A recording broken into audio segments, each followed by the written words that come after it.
Hi, I'm Daniel Foley from Foley Health and Fitness. In this video, I want to talk about the importance of handling stress well for your overall health, but also for your body composition and the way your body looks.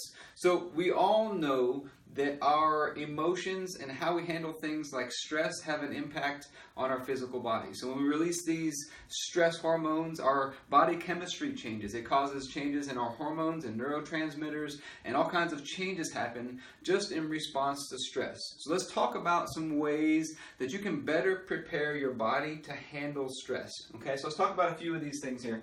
Number one, just realizing there's a difference between kind of on two ends of the spectrum. You have peace and you have stress, so to speak. You know, there's a Bible verse that says, a heart at peace brings life to the body. But when we're stressed out all the time, it has terrible effects on just about every system in your body, so to speak. So first thing is, we got to make sure that we understand that we can choose to respond to stress in a different way. Okay, a lot of times people say, you know, you just don't get it. I got all these situations going on. And we all have stuff going on in our life. We all have issues. We all have problems, frustrations, concerns. And we can choose to respond to them in a different way, with more positivity, with more faith, with more peace, so to speak. We can choose to respond in a different way. And when we choose to respond, that has cascading effects throughout our whole body, with our hormones and all kinds of things change just by responding with more peace rather than stress. So just simple things. When something is tempted to stress you out, just choose to be more peaceful. Choose to not worry about it. Choose to not keep rolling the problems over and over in your mind. All those little things that maybe other people do that get under your skin and annoy you, choose to respond to them differently. Choose to not let them bother you. Let's talk about a couple other things here. Stress response has a lot to do in your body. These are a couple of things here that you can do to better prepare your physical body to handle stress.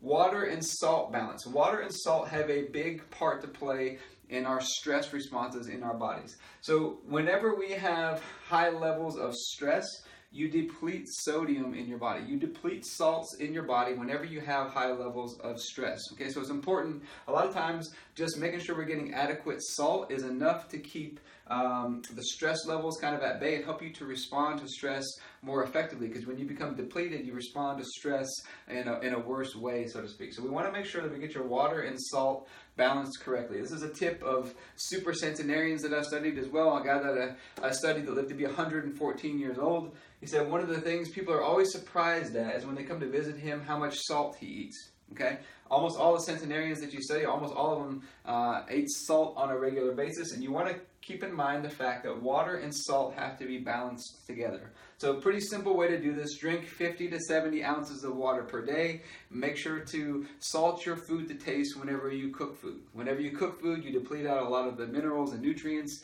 in the food, and so you want to add salt back to that to make sure that you're getting the salt and water levels balanced together. But that's one of the biggest ones. People don't know this. Is just making sure you have enough salt in your diet. It actually helps you to handle stress better, keeps your body at peace better. Also helps to manage your blood sugars and several other things as well.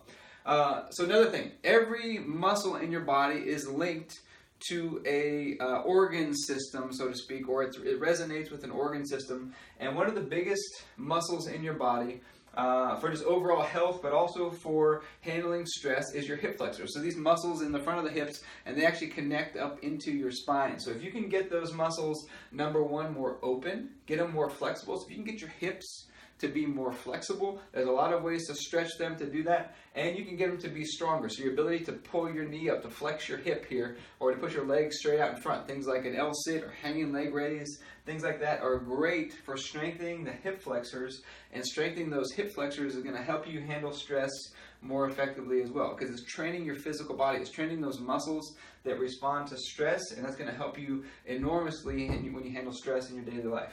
Next thing is developing your work capacity in the gym. So how much work can you do in the gym without getting tired has an impact on how much stress can you handle without it breaking you, so to speak. So how much work can you handle without it kind of pushing you past your limits? A lot of times we know when we get stressed, it's just those little things that push us past the limit. As I develop my work capacity in the gym, it gives me increased capacity to handle stress outside of the gym too. So if I can develop my work capacity, it's going to have carryover in here. I can handle higher and higher levels of stress, but still be at peace, so to speak. Okay?